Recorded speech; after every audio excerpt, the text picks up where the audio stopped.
Okay, so having described some of the basic ideas about human sensation, imagination, ideas, where they come from, how they stay in the mind, how they interact with each other, sometimes within the mind, having described all of those things in the first two chapters of the Leviathan, Hobbes goes on in chapter 3 to explain again what is sort of unique to human beings.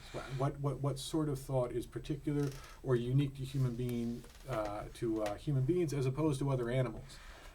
So he begins by basically saying chapter 3 is about the consequence or train of imagination. So the several thoughts coming in a row, several imaginings coming in a row. What does that mean? He says there are two basic types of that train of imaginations. He says one is focused or regulated, or as he says, unguided without design. The other is regulated. So the first one that's unguided without design, he says that's just sort of free play of imagination. So he says when you're alone, or even if you're with people, if you're not really worried about something, then your mind just sort of makes free connections. And of course, going along with a lot of what he said before, he sort of says, sometimes these things are kind of purely accidental, almost kind of mechanistic. That at one point in the past, your mind has made a connection between two ideas, and therefore in the future, especially if you're at rest and your mind is relaxed and just making these sorts of free associations, when you think of that one idea that's connected to the other long ago, when you think of that one idea, you think of the other one again now in the present. So for instance, let's say that, this is for instance, let's say that you knew someone who always wore a particular kind of perfume. And when you smell that perfume again in the future, you may think of that person, not because they're there, not because there's some kind of essential connection, but because in your mind, the smell of that particular perfume is connected with a particular individual, one particular person, and therefore when you smell that, when you have that sensation again, that sensation, that sensory experience calls up that memory, reminds you of that person. Maybe when you were a child, you wore a purple shirt and were bitten by a dog, and it was such a sort of scary experience that purple shirts now always remind you of that, always make you think of that time when you were bitten by a dog, and maybe you're even not comfortable wearing a purple shirt. You realize rationally in some way that sure, if I put on a purple shirt, I'm not going to get bitten by a dog all of a sudden, but that connection in your mind between wearing that purple shirt and being bitten by a dog is strong enough that in the future it continues, and that wearing a purple shirt always reminds you, always brings back up that thought and that experience of being bitten by a dog. Hobbes says, sometimes the mind makes connections between things like that. Smells, a perfume reminds you of a particular person, but also maybe connections between a particular event, a particular thing you were wearing, a particular atmosphere or something, and other things, so that you make connections like that. Your mind makes connections which are not in any way really logical or rational or necessary, but Hobbes says your mind makes these connections. And he says, particularly when the mind is not focused, when it's not regulated, then he says it will make all sorts of unexpected and sometimes maybe seemingly strange connections.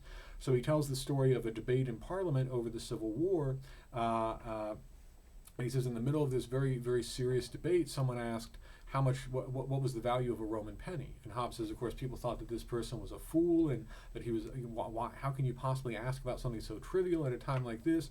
Hobbes says, to me, the connection was plain. They were talking about delivering up the king to his enemies, and that made him think of delivering Christ to his enemies, and that made him think of the 30 pence, as Hobbes puts it, that Judas was paid, and that made him wonder how much was a penny worth in ancient Rome. And as Hobbes says, in all this in a moment, for thought is quick. So these connections the mind makes very quickly, and suddenly somebody blurts out, what was the value of a Roman penny? And everyone else thinks, where is your mind? How are you thinking about this? But Hobbes says this is how the mind works. It makes these connections, and you start off thinking about a civil war, and all of a sudden you're wondering, how much was a Roman penny worth? Sometimes in class, I'll say something like buffalo, and then just not say anything for half a minute or a minute, and then call on different students, say, now what are you thinking of? And they're thinking about all kinds of different things. One of them is thinking about their cousin, and one of them is thinking about casts because they had a cousin from Buffalo who jumped off a roof and broke his leg. Someone else is thinking about how they want some chicken wings or something. But people make different connections. Different words have different associations, and if you're just sort of not focusing for any reason, you'll make all kinds of connections, and you'll think about all sorts of different things that are not necessarily connected to where there's no necessary or inherently logical connection between these different ideas, but your mind makes them. And Hobbes says that's part of that's part of what happens. That's one type of the train of imagination, or the train of thoughts. One way that thoughts follow one another. He says it's not as random as it seems. It's usually because there's some kind of connection, even if it's just for you as an individual. But there's some kind of connection that makes you start with this thought and end up with this thought. But he says again, when it's unguided, then it's just sort of again, it's not totally random, but it's not rational. It's not ordered. It's not regulated. Then he says in section 4, the second is more constant, is being regulated by some desire and design.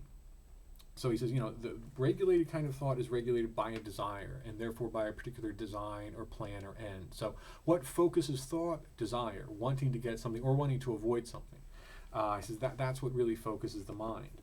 For the impression made by such things as we desire or fear is strong and permanent, or if it cease for a time, of quick return. So strong it is sometimes as to hinder and break our sleep. So he says the impression made on us by something that we really want or really fear is so strong that it keeps coming back to us. He says sometimes it's so strong it breaks our sleep. We can't sleep because we're thinking so much about something we want, or thinking so much about something that we're afraid of. From desire ariseth the thought of some means we have seen produce the like of which we aim at. And from the thought of that, the thought of means to that mean. And so continually, till we come to some beginning within our own power. And because the end, by the greatness of the impression, comes often to mind, in case our thoughts begin to wander, they are quickly again reduced into the way, which, observed by one of the 7 wise men, made him say, keep the end in mind. So he says, basically, the more that you're thinking about the goal that you have, the more that you can sort of focus, your mind will be focused. You will keep doing, you will keep directing your thoughts, and therefore keep directing your actions towards achieving that end. So examples of what he's talking about here, maybe as you're reading Hobbes, your mind starts to wander a little bit. You read something, it makes you think of something. Hobbes says, think about your goal to do well in this class. Therefore, in order to do that, you need to read Hobbes. This is a simple one. You want a good grade in the class, therefore you need to read Hobbes and study. That's very much within your power. So you think about, keep in mind as your mind starts to wander, I want to do well, so therefore I should study, I should read, I should focus. Hobbes says that's one example. Keep the end in mind, and that will focus your thoughts. Something else where he says, we think about how to produce different results. So maybe you want chocolate cake and you don't have any chocolate cake, but you have the ingredients to make it. And therefore you think about, what are the steps that I need to do in order to turn these random ingredients, or this collection of ingredients, into actual chocolate cake. And there he says, again, since you're acting for a particular end, your thoughts will be focused. When you take the butter out of the refrigerator, you won't just let your mind wander, and you won't be thinking, oh, butter, what does that make? I mean, not that you do it consciously, but he says, you won't just go off on some sort of, you might, but if you really want the chocolate cake, you won't go off on some sort of reverie prompted by, the associations that butter calls up in your mind. You'll take the butter out, measure it out, and put it in the bowl, and so on. So you have things within your control, the ingredients, and then you have to sort of turn them into what you want, chocolate cake. And again, as you think about the end, that will help you focus. Another example, Odysseus, when he was captured by a cyclops. He obviously very much did not want to be eaten by the cyclops. So what did he do? He thought about what he had within his power. What can I do? How will I be able to escape? And he decided the best thing to do is to blind the cyclops and then escape tied underneath these sheep. So if you don't know the story, Odysseus captured by a cyclops, kept in his cave. The cyclops also had sheep.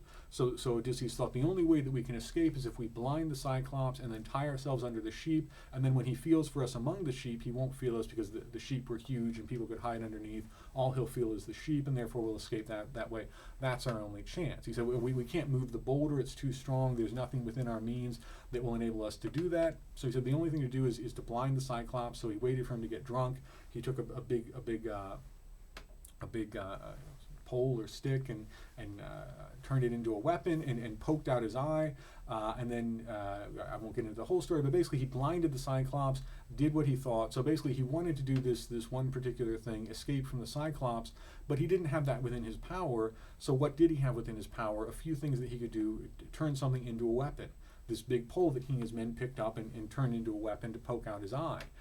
You think any time that, not just imprisoned by a cyclops, but anybody in a prison today might think, what do I have within my means to get out of here? If I really want to escape, what can I do? Can I tunnel out from under here? What do I have within my means to enable me to lift up these tiles and start to tunnel out and so on? You think, what do I have within my power that can produce something? And it might take a long chain of events, but you might say, if I have this, then this will do this, and then this will do this, and then finally this will happen. the Akira Kurosawa movie Ron, there's a character in there who her family was destroyed by the family that she's now been married into, and she has this elaborate plan for destroying that family because they had killed her father and destroyed her family and so on. So she has this elaborate plan for how to manipulate everybody, knowing that it's not going to happen immediately, but if she can make this person do this, then he'll do this, and then she can make this effect happen, and it's all a very elaborate. There are several steps. It's not quite as simple as, well, I'll go mix the ingredients together for the cake and put it in the oven. It's more long term. X produces Y and Y produces Z. But Hobbes says, that's what really focuses our thoughts, is when we think of the end that we want, and we think of how to get it. And if we can't get it immediately, we think, well, what other things cause that end, and can I get those? And if not, what other things cause these sort of intermediate means, and can I get those, and so on. So he says, that's how we focus thought. And he goes on, and he basically, connected to this is what he says is sort of really unique to human beings about thought. What type of thought or ideas are unique to human beings? He says, section 5, paragraph 5, the train of regulated thoughts is of two kinds. One, when of an effect imagined, we seek the causes or means that produce it, and this is common to man and beast. So he says, when we have an effect, we seek the causes. So he says, both human beings and animals do this. A dog comes to understand, okay, I went to the bathroom on the carpet, and something bad happened, therefore I shouldn't go to the bathroom anymore. That's off limits. Or it understands, I got that cookie. Why did I get that cookie? Because I sat up. Therefore, if I sit up again, I'll get another cookie. Once I was watching a rabbit for a friend of mine, and every time I went and opened up the cabinet to feed the rabbit would get very excited. The rabbit could understand cause and effect. When that cabinet opens, I get fed. So he says, one type of regulated regulated train of thought is when we basically, again, as he puts it, when of an effect imagined, we seek the causes or the means that produce it. He says, man and animal can do that. When we seek the causes of something that we see. He says, so what's unique to human beings then? If animals can understand cause and effect in that way, if they can understand the cause of some good or bad thing that happened to them, then what is unique to human beings? He says the other type of regulated train of regulated thought, the other is when, imagining anything whatsoever, we seek all the possible effects that by it can be produced. That is to say, we imagine what we can do with it when we have it, of which I have not at any time seen any sign but in man only. For this is a curiosity hardly incident to the nature of any living creature that has no other passion but sensual, such as our hunger, thirst, lust, and anger. And then he goes on, he gives Latin examples and so on. So basically he says that what is unique to human beings is to think once we have something, anything at all, to think what possible effects can we produce by it once we have it within our power. So a dog can understand, okay, if I sit up, I get a bone, and then it will eat the bone, maybe it buries it, but that basically is what happens. He says a human being, if you give a human being a bone, the human being will eat whatever meat is on it, but then think, what else can I do with this? Can I turn this into a tool? Can I turn it into a weapon? Can I turn it into some sort of a ball or something to play a game with to amuse myself? So you give a dog a bone, the dog eats the meat, and that's it. The human being starts to think, what can I do with this bone? Again, the example of the rabbit. The rabbit could understand the cause and effect of when I get fed, what produces that? I like getting food. What produces it? The rabbit misunderstood, obviously, but in a sense understood when that cabinet opens, I get fed. It could reason back from the effect of being fed to the cause, that cabinet opening. What it couldn't do is take whatever was in its cage and turn it into a weapon, and then when I went to feed it, attack me and get out and have all the food that it wanted. Hobbes says animals can't do that. That's unique to human beings, and he says because animals aren't going to. Animals have a basically sensual nature. The things that they're focused on, hunger, lust, anger, etc., they're not going to think in terms of, well, what else can I do with this? What new things can I produce with these things within my power? He says that's sort of uniquely human.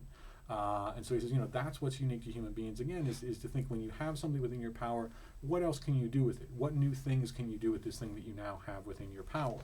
And he says, that is sort of what is distinctive about human thought.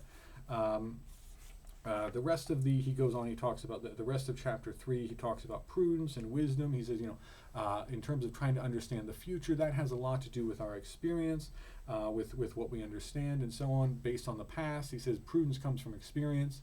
He says a lot of prudence is actually better than quick natural wit. He says, he puts it, no matter how many young men think the contrary, he says long experience, prudence, etc., is better than just natural intelligence and quick wit and so on.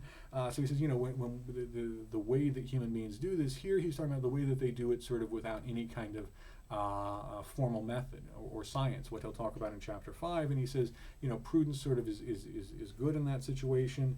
And he goes on and he basically says, this is sort of, at the end he says, whatever we cannot imagine, whatever we can imagine is finite. So he comes back to the idea that all of our knowledge comes from our senses. Our senses can only perceive things that are in a particular place, that have a particular location and particular physical existence. So he says something like the idea of the infinite. He says that we can't even have a conception of that in our minds, because our minds, again, can only really think in terms of physical objects, and obviously by definition, no physical object is infinite. So he says when we say God is infinite, we're not saying that we understand what that means.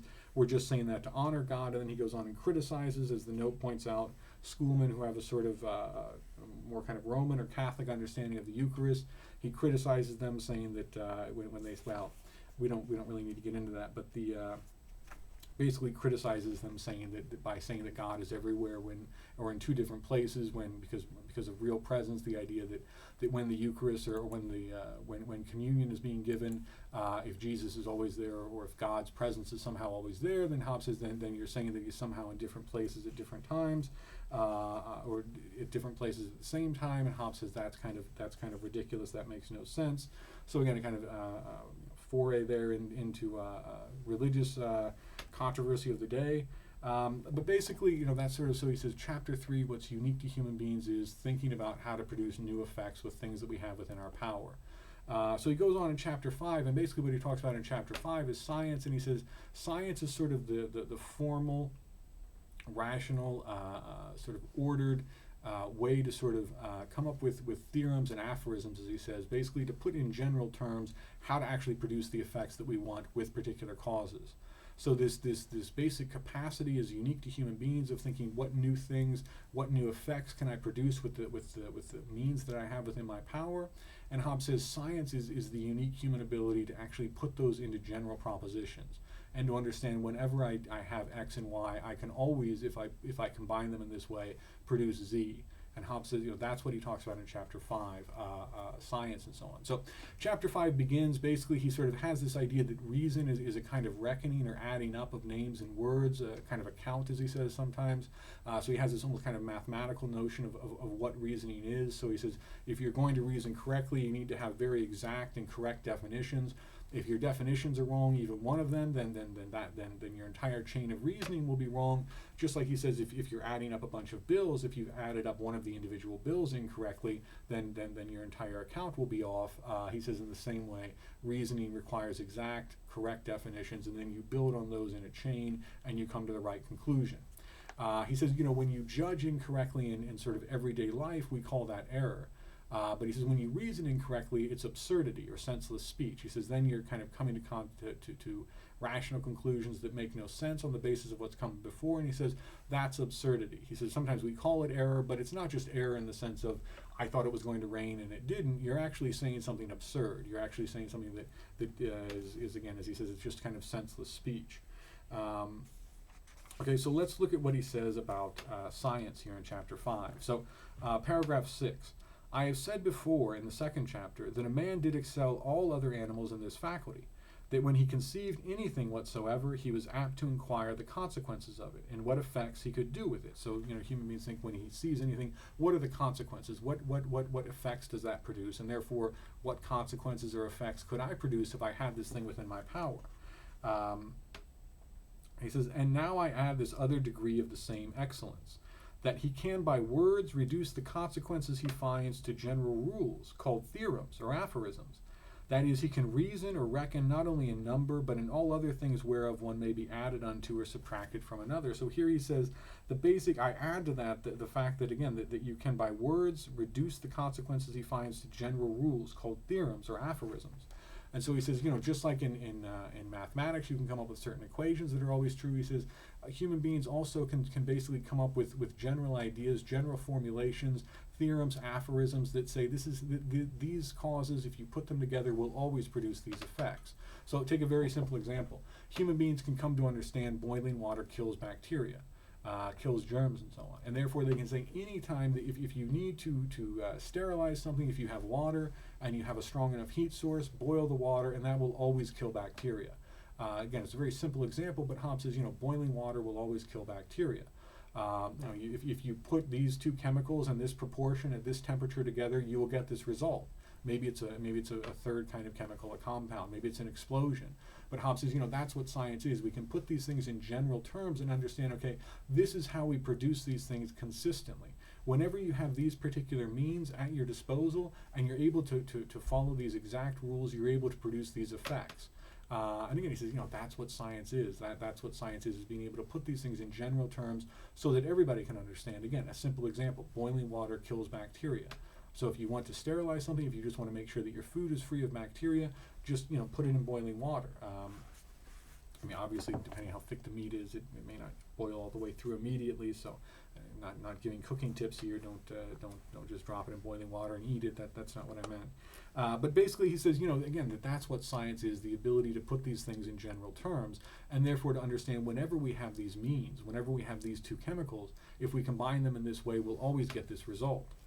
He goes on and says, this privilege is allayed by another, and that is by the privilege of absurdity, to which no living creature is subject but man only. So basically he says, the other possibility is that, again, if you don't have the right definitions in your science, then what you end up with is not science, but absurdity. So he says this is also unique to human beings. Other animals don't have science, they don't have technology, we might say. They can't figure out how to build things and how to use reason and science to come up with general ideas and general propositions and theorems and so on of how to always produce the same effects. But they also don't say absurd things. They don't make mistakes in reasoning because they don't reason in this way. They also don't make mistakes in this reasoning and therefore come up with absurd things.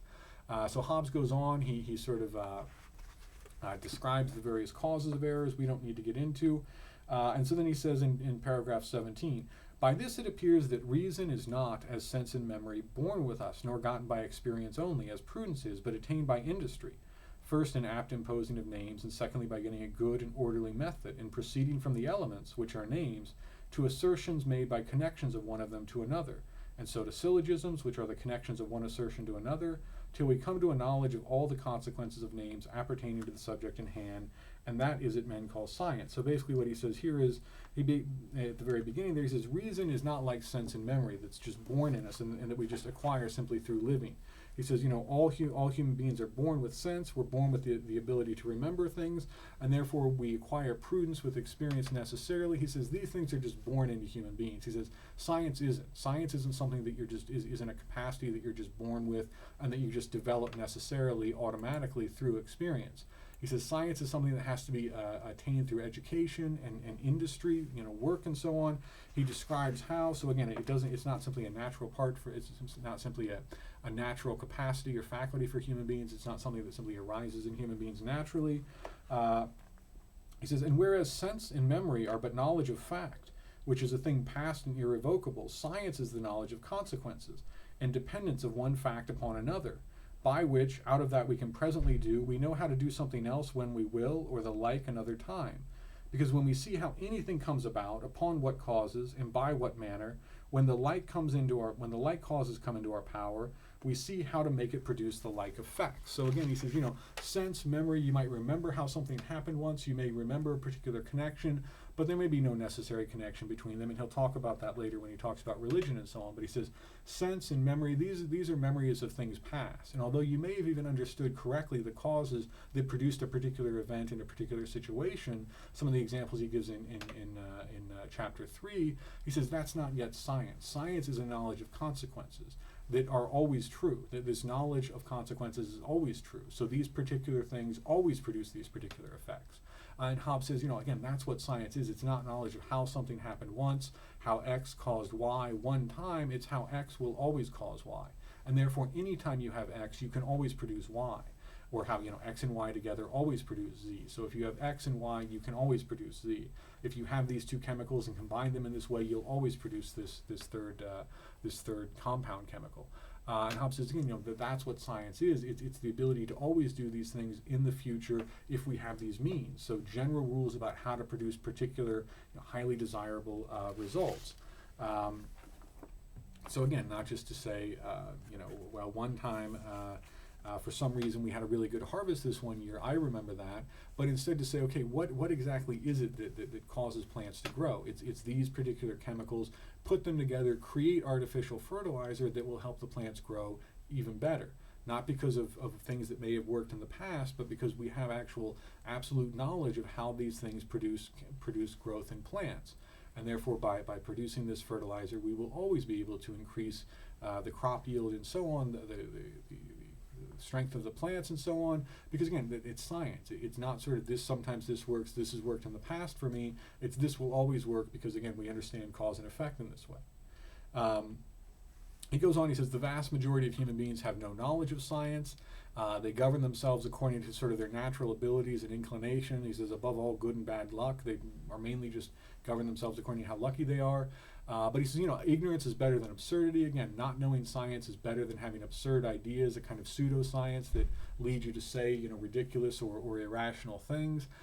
He says, most people, he says, they don't know anything about science. He says, geometry they thought was conjuring. I'm not sure when or why somebody thought that geometry was conjuring. He says, but basically they don't understand things, therefore they're like children who don't understand generation, and therefore they believe their parents when they tell them that they found a baby in the garden, because they don't understand where babies really come from. Therefore it seems reasonable to them that, yes, I guess you found the baby in the garden. And Hobbes says people who don't understand science are the same way. They don't understand cause and effect. They don't understand what really produces particular things, and therefore they believe all kinds of absurd things about how things are caused. So he goes on, paragraph 20, he says, to conclude, the light of human minds is perspicuous words, but by exact definitions first snuffed and purged from ambiguity.